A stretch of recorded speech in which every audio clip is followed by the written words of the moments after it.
Have you ever wondered why some leaders fall while others rise even stronger? The story of Saul and David is not just an ancient account. It's a true guide on leadership, faith, and destiny. From a rejected king to a crowned shepherd. What led to Saul's downfall?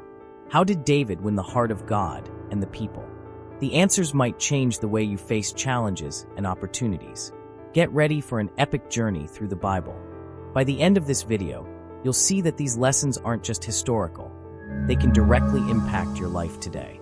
So, stay until the end and uncover the secret behind the rise and fall of great leaders. Shall we begin? The sun was low on the horizon, painting the sky in shades of gold and red, while a gentle breeze stirred the leaves of the olive trees. In the camp of Israel, the murmur of conversations and concerns grew louder and louder. The people of Israel, weary from the constant battles against relentless enemies and the uncertainties brought about by the leadership of the judges, began to question the system that had guided them for so long. The judges were men and women chosen by God to govern, but in recent years, the people had watched with dismay as the corrupt actions of Samuel's sons, Joel and Abijah, became apparent. Instead of following the principles of divine justice, they had strayed from God's ways, abusing their power and committing injustices. The cities of Israel were abuzz with rumors of discontent. The elders, representatives of the people, knew that something needed to be done. Without delay, they called a meeting and, with serious faces and a resolute tone, presented their request to Samuel. They said, "Give us a king, like the other nations have." There was something about the idea of a powerful and strong king that seemed more appealing to the people, something that could bring the unity they had longed for, without further divisions and uncertainties. They wanted someone who would rule with authority, who would bring stability and lead them in war. Samuel was shaken by the request. He had always known that Israel's leadership should be directly governed by God, without the need for a monarch. But more than that, he knew that the desire for a king was a rejection of God himself, who had led them with patience and mercy throughout all these years. With a heavy heart, Samuel prayed to God for understanding. The divine response came clear and firm. "Listen to the voice of the people, for they are not rejecting you, but me." God explained that by asking for a king, the people were turning away from his sovereignty, but that he would still allow them to choose a monarch. However, the Lord warned Samuel, "This king they choose will bring oppression upon them. He will levy heavy taxes, take their sons for military service, and their daughters to serve in the palaces. They will get what they ask for, but they will pay a high price for it." Despite all of this, the people insisted, and Samuel, with a heavy heart, knew there was no way to avoid fulfilling Israel's will. Thus, the request was granted, and the future of Israel was about to change forever. The people of Israel didn't know what was coming, but the choice of a king would mark the beginning of a new era. An era defined by victories, defeats, and challenges, which would reveal the true nature of leadership and faith in Israel. The decision to have a king was now made, and Israel waited eagerly for the announcement of the chosen one. Somewhere in Israel, in the peaceful village of Gibeah, a young man named Saul was about to have his life transformed forever. Saul was not a prince or someone with grand ambitions to rule. He was just a man from the tribe of Benjamin, the son of Kish, a man of modest standing but respected. Until that moment, Saul had lived a simple life, tending to the family business and helping his father with daily tasks. One morning, Kish, his father, asked him to go in search of some lost donkeys. Saul, unaware that this simple task would change the course of Israel's history, set off with a servant to find the animals. They traveled long distances, but no matter how hard they searched, the donkeys did not appear. Tired and hopeless of finding them, they considered returning home, fearing that his father would worry. However, the servant suggested they go to the city of Ramah, where Samuel, the prophet of God, lived. "He may be able to tell us where the donkeys are," the servant suggested, with a confidence Saul did not share. With little conviction, Saul agreed, and they both set out for Ramah. When they arrived, something unusual happened. Samuel, who was there by divine command, already knew of Saul's arrival. God had revealed to him that this would be the man chosen to be the new king of Israel. At that moment, Saul had no idea what was about to happen. When Samuel approached, he greeted him politely, but Saul was more interested in the donkeys than in the prophet's words. Then Samuel, with a serious look and a voice full of authority, revealed the truth that would forever change Saul's life. "You are God's chosen," Samuel said. "You will be the king of Israel." Saul, stunned and confused, questioned how this could be possible, since he came from a humble family with no royal or leadership history. How could he, a simple man, be chosen to rule such a great and important people? Samuel, with patience, explained that his choice was not based on his human qualities or social standing, but because God saw something in him that others did not. God was choosing Saul for a higher purpose, a divine purpose that Saul did not yet fully understand. To reinforce this truth, Samuel invited him to a feast and, after sharing the meal, revealed to him one more divine vision. He would receive signs confirming his selection, signs that would make it clear that God was with him. Saul's mission, which had begun as a simple search for donkeys, was now becoming a divine destiny. He was about to take on a role that would require not only courage and strength, but also faith and obedience to God. The young man who had once only worried about lost animals was about to become the king of Israel, and the journey he was about to begin would be marked by great victories and tragedies, which would challenge his faith and his ability to rule. After Samuel's revelation, Saul's life took an unexpected and, at the same time, divinely orchestrated turn. However, it all still seemed like a dream to the young man from the tribe of Benjamin, who was about to be anointed as the new king of Israel. Samuel knew he could not announce this openly yet. The choice of a king was a matter of great significance, and it should not be done publicly or hastily. So, he acted with caution, but with a conviction that came directly from God. In a secret meeting, Samuel called Saul for a private and meaningful moment. That night, he led him to a secluded spot where, with a symbolic gesture, he did what was destined. With the sacred oil, used to consecrate and set apart those chosen for a divine purpose, Samuel poured it over Saul's head. The oil ran down his skin, a clear sign that from that moment on, Saul would no longer be just a simple man from the tribe of Benjamin. He was being set apart for a much greater mission, something that would transcend anything he had ever imagined. "God has chosen you," Samuel said with a calm authority. "You will be the prince of Israel, the ruler who will deliver the people from their enemies." The impact of these words settled on Saul, but he still could not fully understand what it meant for his life. Samuel then revealed to him 3 signs that would confirm the divine choice. Saul would hear from 2 men that his father's donkeys had been found, which would make sense, as after the encounter with Samuel, the donkeys were somewhere safe, far from Saul's worries. Then, he would meet 3 men who generously would give him bread and wine, a gesture symbolizing the recognition that he was being blessed and sustained for the great task ahead. And finally, Saul would be filled with the Spirit of God and, with divine inspiration, would prophesy alongside other prophets, a clear sign that God was with him. The next morning, Saul set out for what seemed to be just another ordinary day. But as the signs began to unfold one by one, he started to realize that what was happening was anything but normal. He met the 2 men who told him about the donkeys, just as Samuel had predicted. The encounter with the 3 men and the bread and wine was equally exact.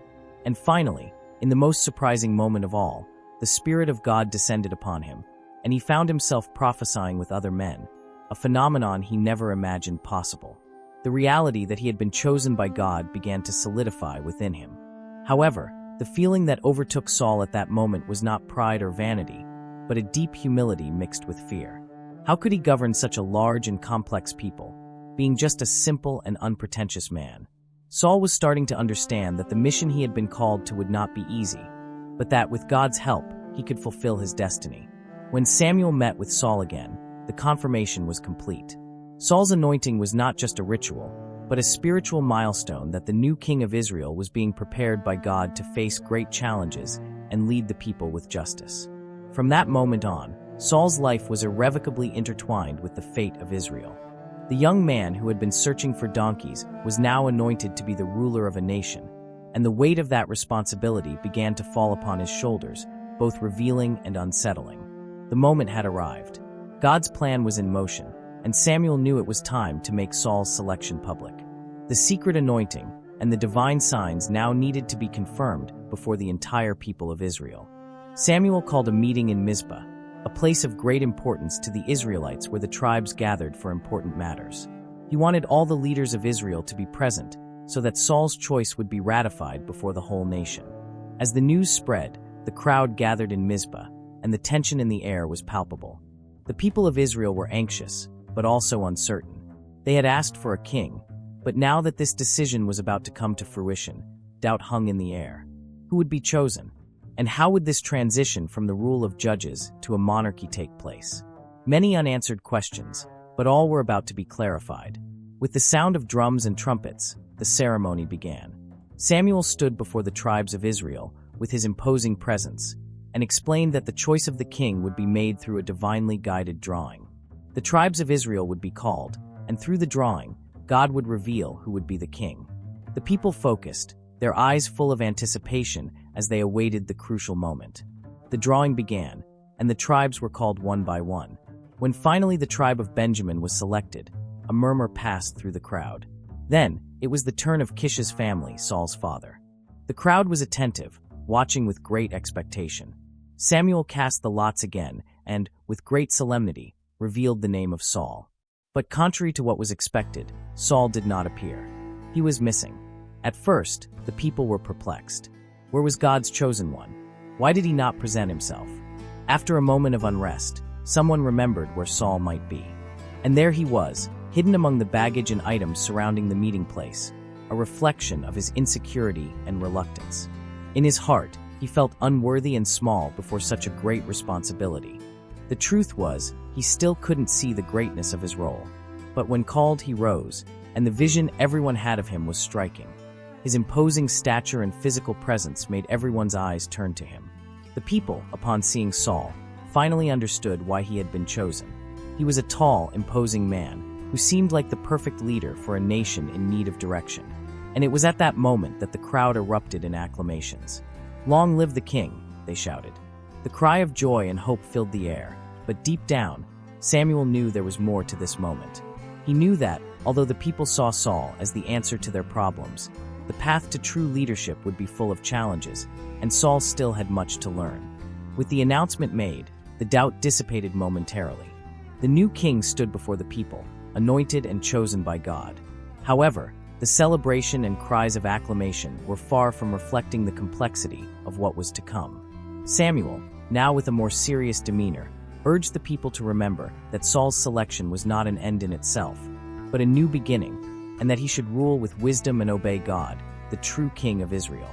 The future was uncertain, but Israel's new era began with renewed hope, and Saul's figure, with his physical greatness and responsibility, assumed a fundamental role in this scenario. Meanwhile, Saul, with his soul still unsettled and his heart full of doubts, didn't know exactly how he should lead, but somehow felt that he was preparing for something that would forever change Israel's history.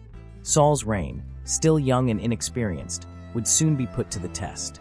The nation of Israel was always at the mercy of threats from its neighbors, and the greatest enemy at that moment was Nahash, the Ammonite king.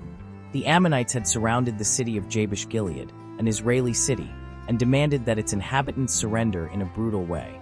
As a condition for sparing their lives, they would have to deliver their right eyes, a symbol of humiliation and total submission.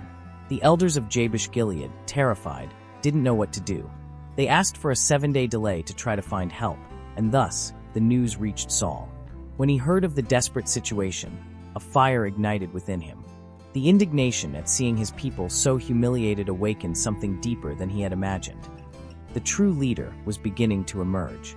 Without wasting time, Saul called the tribes of Israel to a rescue campaign.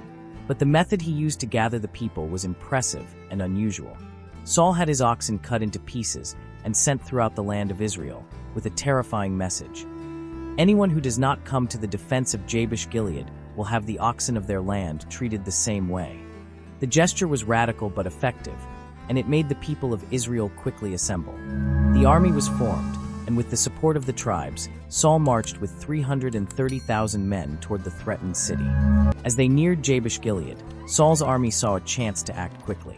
They surprised the Ammonite camp at dawn, catching them off guard, and began fighting with relentless ferocity. The battle was intense, but divine intervention was clear. The victory of the Israelites was complete, and Nahash's army was defeated in a massacre, sparing the inhabitants of Jabesh-Gilead and crushing the Ammonite threat. The victory over the Ammonites was more than a simple military triumph. It was the validation of Saul's reign in the eyes of the people of Israel. The young king, who had once been chosen in secret and hidden among the baggage, now stood out as the brave and decisive leader the people had waited for. The success in saving Jabesh-Gilead from a terrible humiliation not only solidified his position as king, but also brought a sense of unity and hope to the tribes of Israel, who now saw in Saul a leader capable of guiding them in times of crisis. After the victory, the people were filled with great joy and gratitude. They wanted to officially recognize Saul as their king, and so, in a grand moment of celebration, Samuel called everyone to gather in Gilgal, where Saul was publicly proclaimed king, with the nation's definitive recognition. The people praised God for the victory and the miraculous rescue, and Saul, for the first time, saw the love and trust of the people placed in his hands.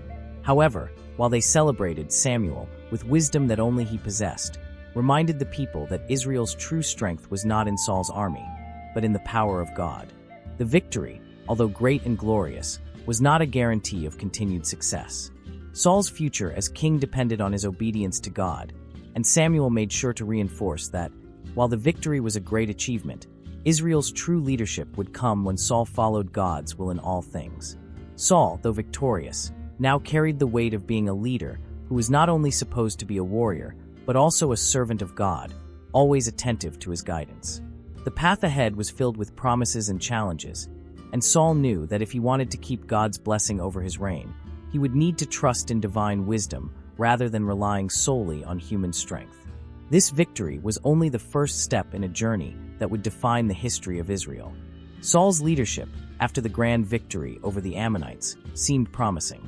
The people of Israel began to place their hopes in him, believing that they had finally found the leader who would guide them to greatness. However, the seeds of Saul's failure were being quietly planted, and his greatest test was about to come. Israel was at war with the Philistines, a relentless enemy with the power to challenge the very heart of the kingdom. Samuel, the prophet, had given clear instructions to Saul. He was to wait 7 days at the camp of Gilgal until Samuel arrived to offer a sacrifice to God before the battle. This act of obedience was crucial to ensure God's blessing upon the Israeli army.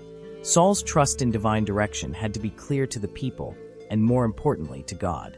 But the days passed, and Saul saw his army begin to weaken. His men, impatient and fearful of the Philistine threat, began to disperse. Panic began to spread, and the pressure on Saul increased.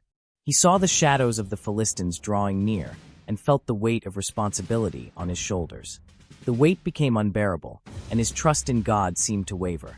Saul, feeling that the situation was spiraling out of control, made a hasty and decisive decision. He would offer the sacrifice himself. Although this act of presumption was done with the intention of calming the mood and securing victory, it was a direct violation of the instructions given by Samuel. When the sacrifice was finished and Saul prepared to begin the battle, Samuel arrived. The prophet's face was filled with displeasure, and there was no room for excuses. Samuel's rebuke was relentless. "You have acted foolishly," Samuel said. "You have not kept the command of the Lord your God. If you had obeyed, God would have established your kingdom over Israel forever. But now, your kingdom will not endure." From that moment, Samuel's words echoed in Saul like a death sentence for his lineage. Saul's error was not just a lapse in judgment, it was a moral failure. He had disregarded God's word and tried to act on his own, as if he were able to control Israel's destiny. Saul had chosen impulsive action over patience and trust. The prophet then declared that God had chosen another to be king, someone who would be after his own heart, someone with unwavering obedience and a spirit willing to follow his will, no matter the circumstances. God's word was already spoken, and Saul's kingdom was condemned to be temporary. Saul, wounded by the rebuke, tried to justify himself, but the weight of his transgression was evident. He had failed at something crucial: to trust in God completely and unconditionally. Fear and insecurity had led him to act impulsively, and that act of disobedience would become a point of no return in his journey as king. Although the people still saw him as king, the shadow of God's rejection hung over Saul. The prophet Samuel, once so close and respected, now withdrew, and Saul's kingdom began to fall into a cycle of frustration and despair. Saul's greatest mistake was not just his failure to wait for Samuel, but the failure to understand that true leadership came not from his own strength, but from obedience to God. As Saul tried to remain firm on his throne, the true nature of his character began to reveal itself. Greatness would not be achieved by his own hands, but only through total surrender to divine will.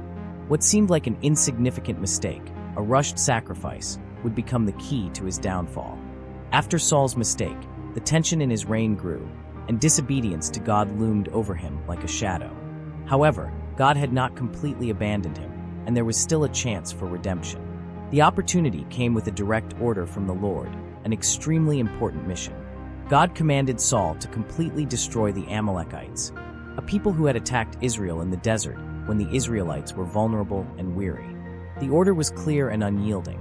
Nothing could be spared, neither men, women, children, nor animals.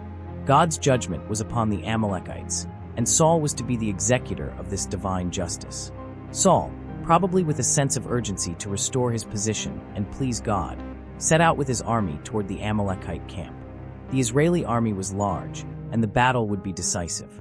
The mission was simple but terrifying: destroy all traces of the Amalekites and thus fulfill God's judgment upon that people. However, as the battle progressed, Saul's decision began to complicate. After the victory, instead of following the command, Saul made a seemingly reasonable yet fatal choice.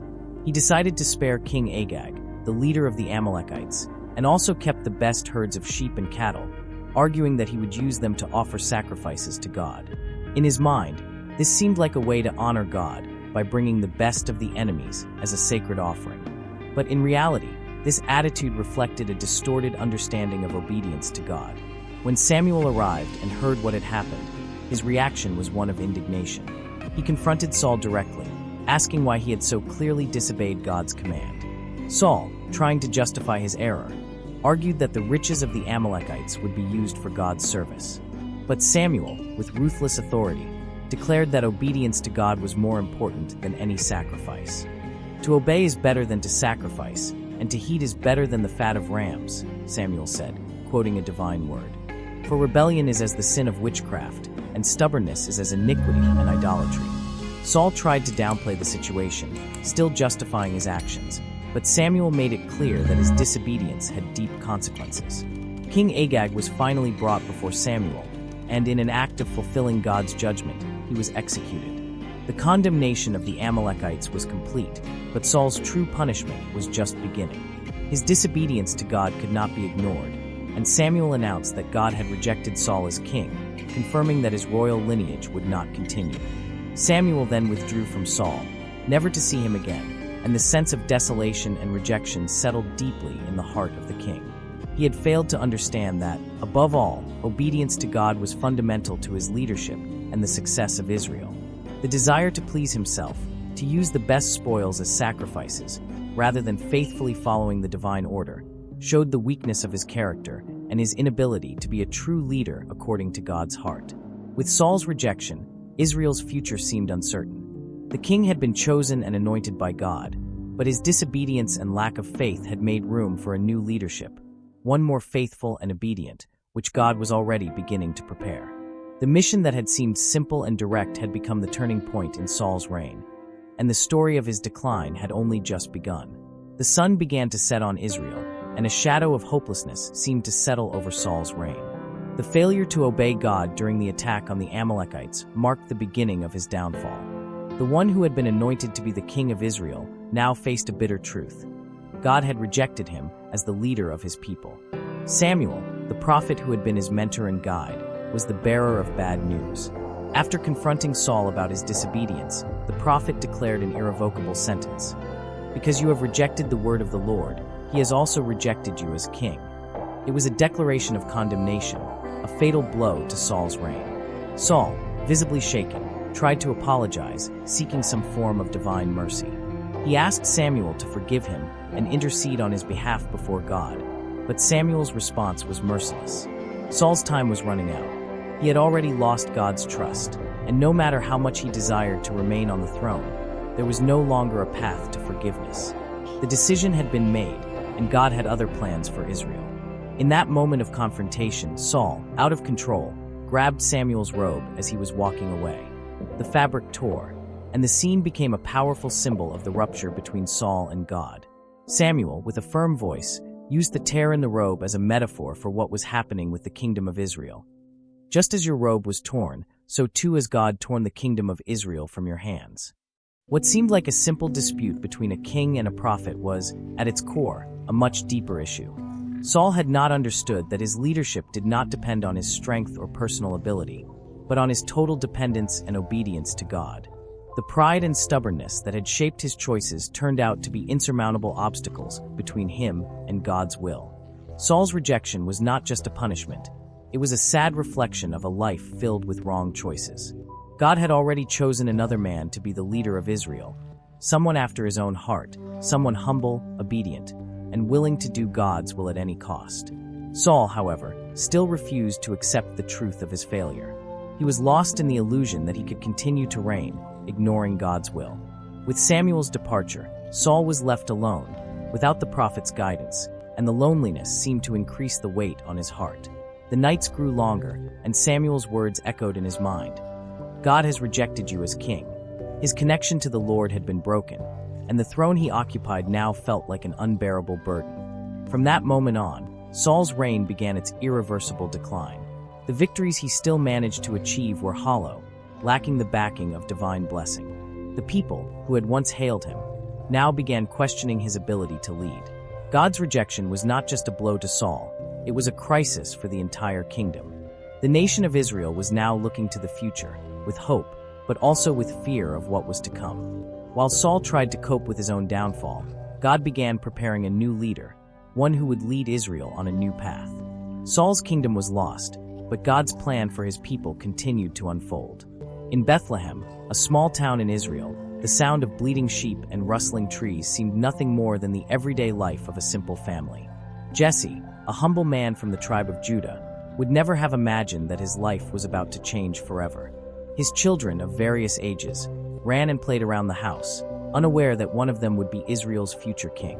God, in his wisdom, had decided it was time to replace Saul.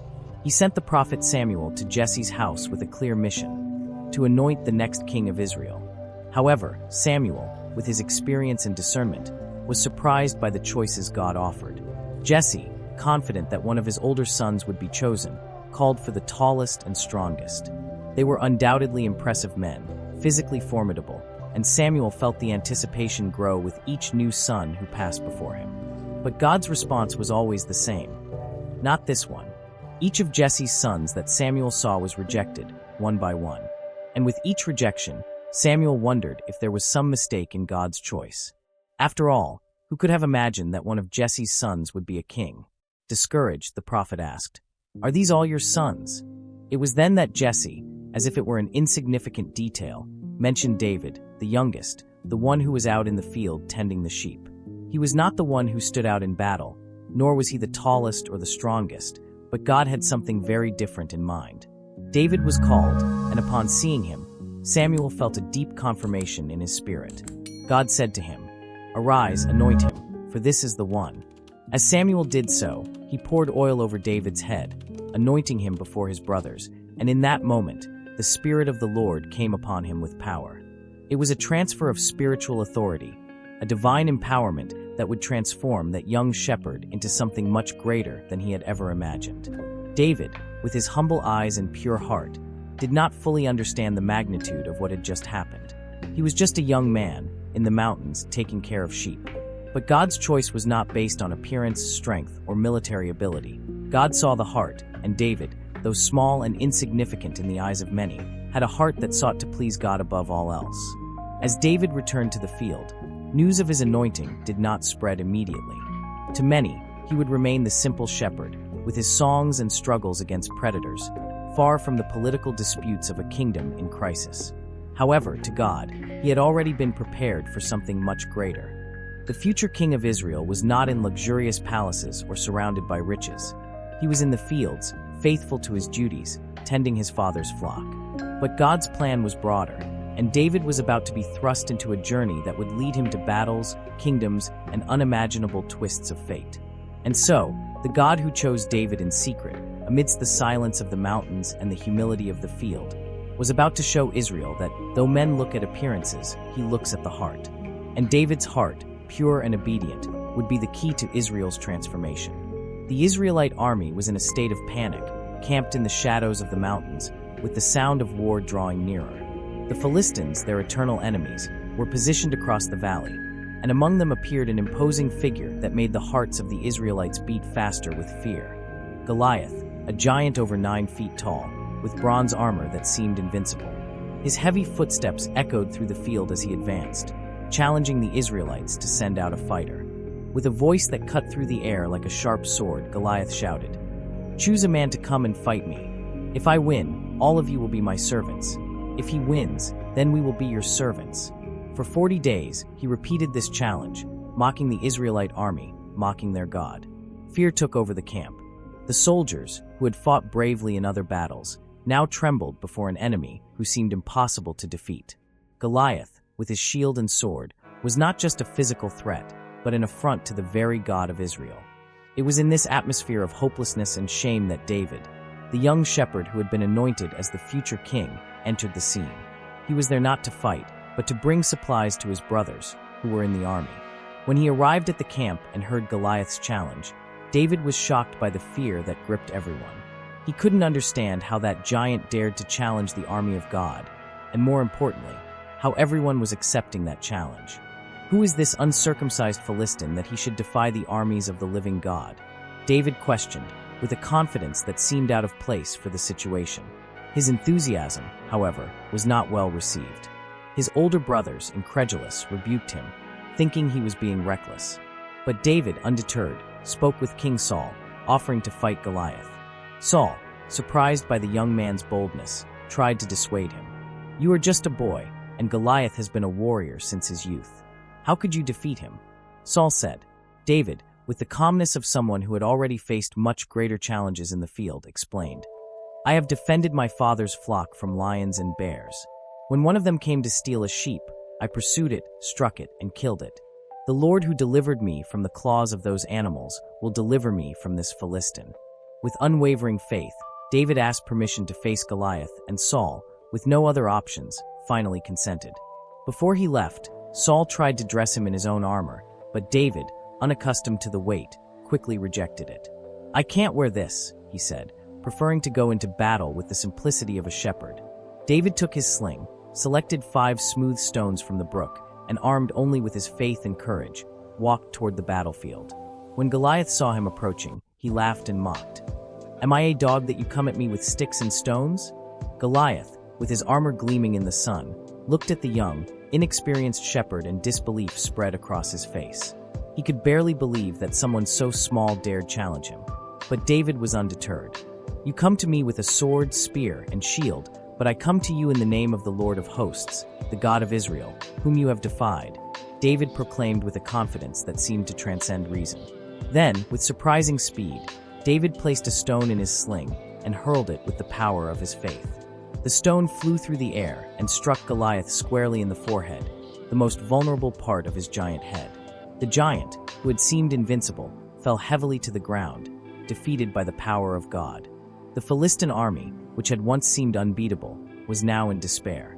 Seeing their champion fall, they fled in panic, and the army of Israel, renewed by the unexpected victory, pursued them to final triumph.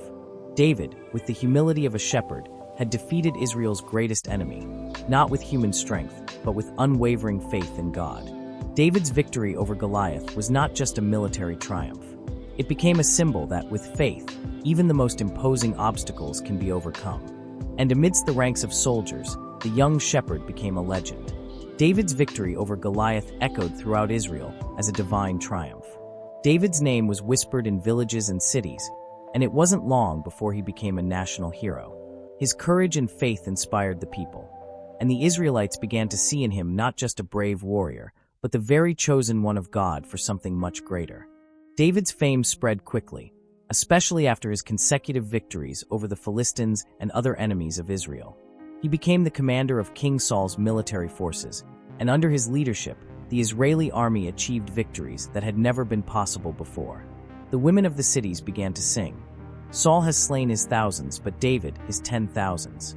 The song spread like wildfire, echoing through the streets and squares, exalting David above all. For Saul, these words, which had once been a sign of his own power and prestige, now felt like a painful blow. He had heard the songs, and the poison of jealousy began to take hold of his heart. The king, who had once seen David as a valuable ally, now began to view him as a threat. The people's adoration of David ignited a fire of jealousy and fear in Saul, who feared losing his throne to the young man who had suddenly become everyone's favorite. Every smile, Every compliment directed at David made Saul's rage grow. The king began questioning the loyalty of those around him. Insecurity consumed him, and he started to watch David with distrustful eyes. His eyes, once filled with the wisdom of a leader, now appeared clouded, filled with the hatred that grows where fear dwells. In one of their battles, while gathered to celebrate a victory, Saul, suddenly and irrationally angry, looked at David and in a burst of rage, threw a spear at him. David, surprised, dodged quickly, and the spear barely missed. Saul's gaze turned vacant, as though lost in his own anger. David, with the calmness that had always characterized him, fled the room before another attempt could be made. This first assassination attempt was only the beginning. Saul's heart, now blinded by jealousy, knew only one path: eliminate the threat, and that threat, in his disturbed mind, had a name: David. The king tried everything he could to destroy the trust of his former commander and take the position he, in his madness, believed was rightfully his. Saul's attempts to kill David became more frequent, but the young warrior, always guided by divine wisdom, managed to escape, often in miraculous ways. Each escape was a reaffirmation that God was with him, protecting him and guiding his steps. However, the price of fame and popularity was growing higher. David was now fighting not only external enemies, but also the growing madness of a king he had once respected. From this point on, the friendship between David and Saul transformed into a psychological battlefield, where trust was shattered with each assassination attempt, and friendship was eclipsed by the poison of jealousy. David's heart, however, remained steadfast. He knew that God had a greater purpose for his life, and even in the face of the king's fury, he chose the path of faith and trust. He would not retaliate, nor sink to the level of the feelings Saul was nurturing. David became increasingly beloved by the people, and his name, even more resonant after his victories, solidified as a symbol of courage and faithfulness. Meanwhile, Saul, lost in the abyss of his own jealousy, saw his reign crumble. His mind consumed by the obsession of destroying the one who, to him, had become an enemy of his own making. Saul, now consumed by paranoia and the fear of losing his throne to David, could no longer see beyond his obsession. Every movement of David, every gesture of affection from the people toward him, seemed to fuel the fire of rage in the king's heart. Saul felt that his reign was in jeopardy, and the thought of being dethroned by such a popular young man seemed unbearable. In his lonely nights, Saul reflected on what could have gone wrong. How had the man God had chosen to rule Israel reached this point of despair? Yet, each time David's name was spoken, his mind filled with dark thoughts. He wanted David to disappear, to be erased from his life and vision by any means necessary. But above all, Saul wanted to be free of his fear. The fear of David, the fear of loss, the fear of being left behind. Soon, Saul decided that it was no longer enough to try to kill David indirectly with words and intrigues. It was time to act. He planned direct murders and betrayals, and as always, the people around him were divided between loyalty to the king and sympathy for David, the man blessed by God. In one of his attempts, Saul invited David to a feast at his court, seemingly intending to make peace, but in reality, he had other plans. During the banquet, Saul prepared himself, carefully hiding a spear in his hand, waiting for the right moment to strike. David, unaware of the imminent danger, sat in his usual position, observing the movements around him. Saul, in his rage, once again hurled the spear at him. David, however, with his quick reflexes, managed to escape, leaving the king even more furious and confused. Upon realizing that his direct attempt to eliminate David had failed, Saul temporarily withdrew, but his obsession never left him. Determined to end the threat once and for all, he began sending messengers and spies to search for David throughout the region. The king was willing to go to the farthest reaches of the kingdom of Israel, crossing mountains and valleys if necessary, to bring David back to his court dead. Then, to the surprise of many, Saul organized a large military expedition with a single objective: to capture David. However, God continued to protect Israel's future king. David and his men hid, moving from place to place, always staying one step ahead of Saul's spies. At one point, David and his followers were camped in a cave, completely unprepared for the impending attack. When Saul, upon learning of the young man's location, entered the same cave to rest, his men were astonished. They knew this was the perfect moment for David to act, to finally destroy the man who had been trying to kill him. But contrary to what his men expected, David did not raise his hand against Saul. He remained silent, watching the king in his vulnerability. The Spirit of God touched his heart, and instead of ending the threat once and for all, he did something that would leave everyone perplexed. He cut a piece of Saul's cloak, without the king noticing. By doing this, David demonstrated his compassion and faithfulness to God, refusing to spill the blood of the man who had been anointed king. When Saul left the cave, David followed him, calling out from a distance. He held up the piece of the cloak he had cut and said, "Look, my lord, that I could have taken your life, but I chose not to do so. It is not I who should bring justice upon you, but God." Saul, deeply moved, remained silent, feeling the shame of his own actions. But Saul's anger did not diminish. Although he had been confronted with David's mercy, he still saw the young man as the greatest threat to his kingship. The king, with his heart already hardened by jealousy, could no longer see the truth. He continued to pursue David, and in his obsession, he spent years trying to destroy the man who, in fact, had been chosen by God to be the true king of Israel. David, in turn, remained firm in his faith, trusting that God would protect him until the end and that at the right time, the Lord would place him on the throne of Israel. He did not give in to the desire for revenge, but continued to resist the temptations to retaliate, waiting for God's perfect timing. Saul's relentless pursuit had become a constant shadow over David's life. Every step he took was monitored, every move he made anticipated by spies and soldiers of the king. Saul seemed to have no rest while David was alive, and the tension only grew with each passing day. David, in turn, felt that his life was hanging by a thread, and at any moment, the king could finally achieve his goal. In his flight, David was forced to leave his home, his family, and even the men who followed him, for anyone who came near him risked being dragged into Saul's fury.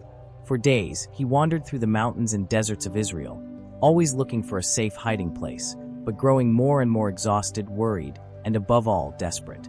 The anguish weighing on his shoulders was too much to ignore, but amid the chaos, David remembered the promise that God had made to him. One night, exhausted and not knowing where else to go, David found refuge in a place that seemed, at first glance, an unlikely haven, Nob, a city of priests.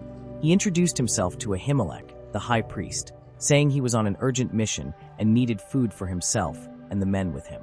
Ahimelech, unaware of his true situation, provided him with consecrated bread and even the sword of Goliath, which had been kept in the temple. But Ahimelech's help did not go unnoticed. Dog, an Edomite who had been present that day, watched everything closely. He knew that David's relationship with Saul was not friendly, and with a crafty look, he began to make his own conjectures. Soon, he took the news to Saul, informing him about the help that David had received in the temple. The king, furious, ordered immediate action. He not only blamed David, but also decided to punish all the priests of Nob for their help to the fugitive. Saul was so consumed by hatred that he did not hesitate to order the massacre of all the priests. Dog was sent to carry out the order, and with his own hands, he killed 85 men, including Ahimelech, who had sheltered David. When David heard of the tragedy, his heart broke. He felt the guilt weigh heavily on his soul, knowing that his flight and actions had led to the death of innocents. Although it was not he who had given the order, David could not help but blame himself. The pain of losing the priests, men who had simply fulfilled their duty to help the fugitive, was a deep blow. This tragedy marked a new turning point in David's life. He understood more than ever that his journey would not be easy, and that his choices had consequences. But despite everything, he continued his flight, knowing that God would guide him on his mission. The man who was being pursued as a criminal, the man who was being hunted and hated, would soon see God's hand on his life, to give him strength and direction in the midst of the deepest pain and loss. David continued, not knowing where his journey would lead, but with the certainty that one day he would be the man that God had chosen to reign over Israel. The night was dark and cold, and the biting desert wind made the cave of Adullam seem even more isolated from the world. David was exhausted, both physically and emotionally, after weeks of fleeing from Saul, always on the edge of death. He no longer had a home, nor the certainty of who was with him or against him. Each day, more and more men joined him, but he didn't know if these people followed him out of loyalty or out of necessity. It was in Adullam that David found a place of relative refuge, a small relief amid the chaos. The cave, with its dark walls and deep silence, offered him a bit of privacy, something rare in his life now. But what truly caught his attention was not the shadows around him, but the presence of people who had somehow found their way there. In that remote place, David began to gather a group of men who, like him, were fleeing, dissatisfied with Saul's government, or simply unable to find a place in a society that did not accept them. Some were in debt, others were desperate, but all were united by the pain and fear they felt. And David, though struggling with his own demons, became their leader, offering them a common cause: the fight for survival, for justice, and perhaps for the hope of a better future. David's small army was slowly forming. Men from different backgrounds and histories joined, and over time, what began as a band of fugitives became a respectable force. However, even with the growing confidence and number of followers, David did not forget what was truly at stake: his life and the life of the people of Israel. During this period, he not only faced the difficulties of fleeing, but also had to make tough decisions. He was constantly challenged to be the leader these people needed, but also to not lose the humanity and principles that guided him. David knew that leadership was not just about giving orders. It was about caring for those who trusted him, protecting them, and guiding them through adversity. One of those nights, while the men rested around a campfire, David received an unexpected visitor. It was a messenger from Nob, one of the priests who had escaped Saul's massacre. The man, trembling with fear, approached David and delivered an urgent message. "Saul is coming. He knows where you are." David felt a wave of dread. Saul's presence meant a battle, and he did not have the power to face him directly. The cave, though a safe shelter, could not protect the group for much longer. He needed to act quickly and strategically. And it was at that moment that David realized that in order to survive, he could not allow himself to be consumed by fear. He needed to think like a leader, not just as a fugitive. In the early morning, before Saul arrived, David made a courageous decision. He ordered his men to prepare to move quickly and find a new hiding place. Despite the pain of knowing that the fight against Saul had no end in sight, David knew that the key to his survival lay in his ability to adapt, hide, and keep resisting. In the cave of Adullam, David learned a crucial lesson. Leadership was not about brute strength or quick victories. It was about resilience, about the ability to keep going, even when the odds were slim. And more importantly, David knew that, no matter how dark the road ahead, he was not alone. The loyalty of his men, and even more, God's presence by his side, were the greatest forces he had. The cave of Adullam became a symbol of a new beginning for David. No longer a fugitive, but the leader of a small army, a resistance force that was gradually taking shape and gaining strength to face the destiny God had reserved for him. The pressure on Saul was already immense. His fears and insecurities had led him to make increasingly desperate decisions. However, his anger and thirst for revenge reached new heights when he learned that David, the man he feared more than anyone else, had found refuge with the priests at Nob. It wasn't just a matter of betrayal. For Saul, this was proof that loyalty to him was unraveling, and that his control over Israel was under threat. Saul's rage was fierce. He immediately summoned his officials, and in the heat of his hatred, ordered an act of vengeance that would be remembered as one of the darkest moments of his reign. He wanted to eliminate any trace of support for David, and to do so, he did not hesitate to cruelly punish the priests of Nob, who had assisted the exiled king. Saul called upon Dog, the Edomite, who was one of his most trusted men, to carry out the terrible order. Dog was known for his blind loyalty and relentless nature, making him the perfect executor for Saul's dark mission. Under the king's direct command, Dog and other soldiers headed to Nob. Upon arrival, they found the priests unprotected, unprepared for what was to come. The priests, who had helped David with food, and even the sword of Goliath, were caught off guard. Saul had decided that all the priests must die as punishment for their aid to the enemy. With the coldness of a man without remorse, Dog did not hesitate. He followed the merciless order and killed 85 priests, men dedicated to God's service, who were innocent of any wrongdoing except for following their faith and offering refuge to David. The massacre did not end there. Dog also ordered the killing of the men and women living in Nob, including children and even the animals. It was a bloodbath, and the blood of the innocent stained the ground of that peaceful town. The echoes of this act of brutality reached David, who, upon hearing the news, was devastated. He knew that the help he had received from Nob had been a good faith action, driven by the desire to serve God. It wasn't betrayal, as Saul wanted to believe. When David learned of the massacre, his heart was filled with deep sorrow for the deaths of innocent men and the blind vengeance of Saul. David then reflected bitterly on what had happened. He felt a heavy sense of guilt, as if he were somehow responsible for the fate of all those who had been killed. "I am responsible for this," he murmured, as he took refuge in a solitary place to process the pain. This moment, though deeply painful for David, also marked him in a significant way. For the first time, he understood how his persecution was affecting everyone around him. It wasn't just him who was in danger, but innocent people were being destroyed because of the confrontation between him and Saul. The battle, which seemed to be about who would be the next king, had become a much larger war, a war of lost innocent lives, broken families, and a fragmented nation. But the deepest lesson David learned at that moment was that of compassion and responsibility. He understood that, as a leader, he would need to fight not only for his survival, but also for the well-being of everyone around him, and that every action, no matter how small, would have lasting consequences. The massacre of the priests of Nob was undoubtedly one of the most tragic events in Saul's entire reign and a milestone in David's journey.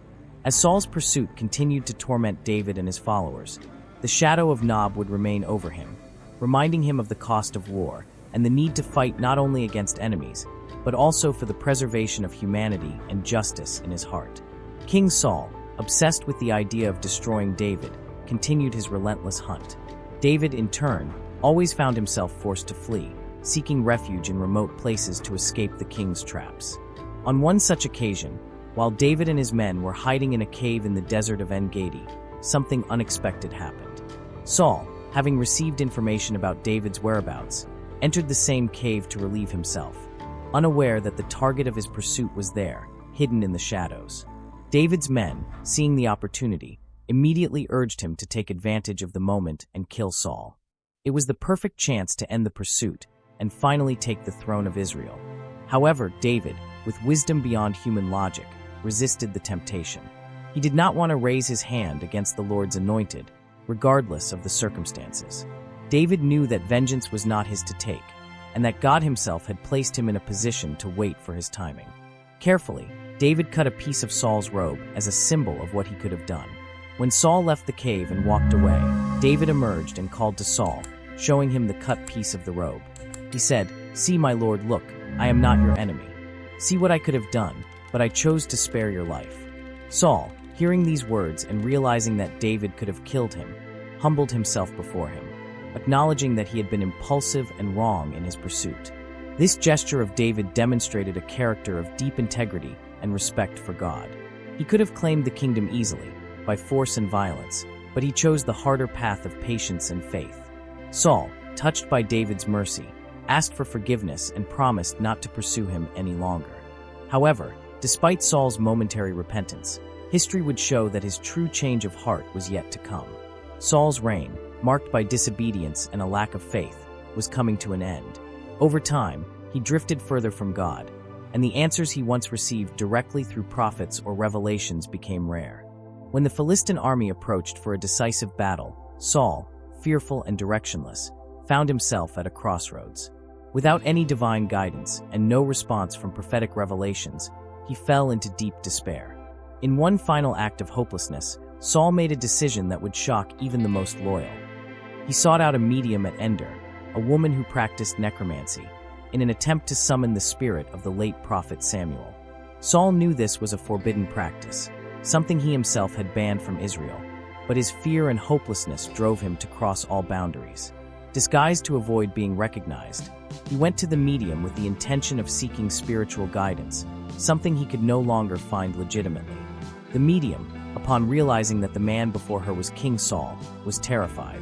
However, he reassured her, promising that no harm would come to her. When the spirit of Samuel appeared, the conversation was tense and somber. Samuel, in spirit, rebuked Saul for his disobedience to God, telling him that he had been rejected as king. The final response was harsh. Saul and his sons would die in the battle against the Philistines, and the kingdom of Israel would be given to another. Saul, desolate, heard those words with the sense that his fate was sealed, and that nothing could change the tragedy that was approaching. Saul's final battle would be against the Philistines on Mount Gilboa. When the Philistines marched with their massive army, Saul knew he was facing an impossible fight. The forces of Israel were disorganized and demoralized, and Saul's figure, once imposing and full of authority, was now weakened by doubt and hopelessness.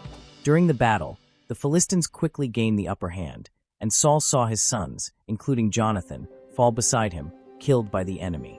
Saul, realizing that defeat was imminent and capture certain, made a final and tragic decision. In one last act of desperation, he threw himself onto his own sword, choosing death by his own hand rather than being captured by the Philistines. The end of Saul reflected his entire journey, marked by impulsive choices, lack of faith, and ultimately, by the rejection of God. He departed from a kingdom he had destroyed with his own hands, leaving behind a legacy of failures and regrets. Saul's death was a milestone in the history of Israel, not only because it marked the end of a dynasty, but also because it confirmed that the leadership of Israel was no longer in the hands of a flawed man, but would be handed over to a man after God's own heart, David. Saul's end, though tragic, prepared Israel for the arrival of a new leader, one who would bring renewal and hope to God's people. David did not celebrate the death of Saul, the man who had been his relentless pursuer for so many years, as many might have expected. On the contrary, David was deeply moved. Though he had suffered greatly at Saul's hands, he knew the king had been anointed by God, and that recognition was something he could never ignore. What could have been a moment of revenge for David turned into a personal and national tragedy. When David learned of Saul and his son Jonathan's deaths, sorrow overtook his heart. He felt that a part of his story, of his people, had been marked by pain and loss. Jonathan, his closest friend, the companion with whom he had shared laughter, battles, and promises of loyalty, was no longer by his side. The king and his son had departed, and David's sorrow was not only for the loss of the men, but for the end of an era. In mourning, David composed a funeral song that would become one of the most memorable moments of his life. He called all the men of Judah to learn and sing the words of the lament, a symbolic act to honor the memory of the dead. The song David wrote was not just for Saul and Jonathan, but for all of Israel, as he understood that Saul's death marked the end of a story that could never be erased. The king who had once led his people with power and mistakes now had his end, but his memory would be preserved through David's faithfulness. David's reaction to the death of Saul and Jonathan reflected his character. He did not celebrate the fall of the king, but recognized his responsibility to honor the lives of those who had passed through his journey. Once again, David showed that his leadership was not based on revenge or anger, but on obedience to God and respect for divine principles, even when pain and loss were present. With Saul's death, the throne of Israel was empty, and a struggle for power began to unfold. Although the people of Israel were still divided, part of them knew that the only man worthy to assume leadership was David. He not only had the support of the people of Judah, but he had also demonstrated, through his deeds and character, that he was the leader God had chosen to rule. So, in an anointing ceremony, David was proclaimed king of Judah, but his reign was far from definitive. There was still the challenge of the rest of Israel, who through Ishbosheth, Saul's son, tried to maintain Saul's lineage and power. In a division of the kingdom, the fight for the throne continued to be a battleground of alliances and betrayals. David, however, did not rush his ascension to power. He knew that God had called him to be king, and with that came the responsibility to lead Israel wisely and with a pure heart. David's reign began with a single step, but every decision would be crucial for the unity of the kingdom. David knew he could not simply take power for himself, and that what was divinely given would have its right time. As tempting as it was, he trusted God to lead him in the next steps. In his soul, David was aware that this was not about personal victory, but about a divine mission. Thus, while he reigned over Judah, David patiently awaited the moment when the other tribes would join him, so that all Israel could finally be united under his leadership. After the death of Ishbosheth, Saul's son, chaos swept through Israel. The tribes were divided, and David's figure, already recognized by Judah, began to gain more strength. The elders of the remaining tribes began to realize that David was the man chosen by God to unite the country, and it wasn't long before he was invited to become king of all Israel. David, with his political skill and the support of his army, managed to win the hearts of all the tribes. He did not use force to impose his reign, but appealed to the wisdom and trust he had cultivated throughout his journey. His reign was more than a simple rise to power. It was the restoration of unity and the fulfillment of God's promise. When David was finally anointed king of all Israel, the people knew they were not just gaining a ruler, but a leader who was committed to God's will. He brought with him a vision of prosperity and peace for the nation, but also the promise that his government would be based on divine justice. David's ascension to the throne of Israel was not just the beginning of a new era, but the confirmation that God always keeps his promises, and David would be the instrument chosen to restore Israel to the glory that was due to it. Saul and David were, at first glance, figures of great contrast. Saul, the first king of Israel, was an imposing man, chosen by God to govern the people, but his story was marked by deep flaws in his leadership.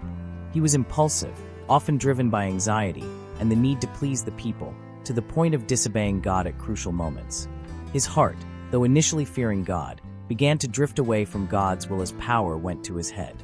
Saul tried to use the kingship to strengthen his personal position, which resulted in wrong decisions, disobedience, and eventually in abandoning God's grace.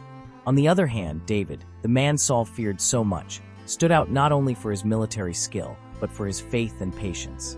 While Saul sought to please the people, David was more focused on pleasing God.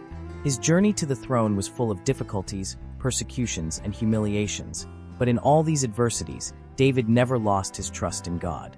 He was a man who, despite making mistakes, always repented from the heart and sought to restore his relationship with the Lord. His humble nature and devotion to God stood in stark contrast to Saul's proud and independent posture. This contrast between the two men manifested in their attitudes in the face of adversity. While Saul was distressed by the loss of control and isolated himself in his anguish, David demonstrated courage, resilience, and a deep connection with God. When confronted with sin, David did not hesitate to humble himself before God, acknowledging his failures. He did not see himself as self-sufficient, but as a servant of God, always willing to learn and correct himself. David, more than anything, knew that his true strength came from his obedience and trust in God, and that made him a far more effective leader than Saul could ever be. The difference between Saul and David was crucial to Israel's destiny. Saul's reign was marked by instability and fear, while David's reign brought unity, trust, and a renewed covenant with God. Saul, with his flaws, proved that human power without humility and obedience to God leads to downfall, while David demonstrated that true leadership is based on faith, justice, and a willingness to follow God's will, even when it means facing great difficulties. This contrast between the two leaders became a lasting lesson for the people of Israel and for all future generations. The story of Saul and David offers profound lessons about leadership and faith, lessons that continue to resonate today. The main lesson taught is that true leadership does not come from human power or the strength of an individual, but from obedience to God and the willingness to follow his will. Saul, with his impulsiveness and self-sufficiency, failed to realize that true leadership is a responsibility given by God, not a personal right. His attempt to control the fate of Israel without consulting God led to his downfall. He relied more on his own understanding and the opinions of others than on divine wisdom. On the other hand, David exemplified what it means to be a leader after God's own heart. His faith in God was not just a belief. It shaped his actions and decisions. When facing challenges, from military battles to moments of great sorrow and repentance, David knew his strength came from his relationship with God. He was vulnerable and sincere in his love for God, which made him a leader not only in words but in action. His leadership was not imposed, but inspired, because he always sought to fulfill God's will, regardless of the difficulties. Another important lesson from this story is that leadership is a reflection of the character of the leader. Saul showed that, without a character shaped by faith, power can easily be corrupted. His mistakes, like disobedience to God and selfishness, became a negative example for the nation. On the other hand, David, despite his personal flaws, always demonstrated a character centered on serving God and his people.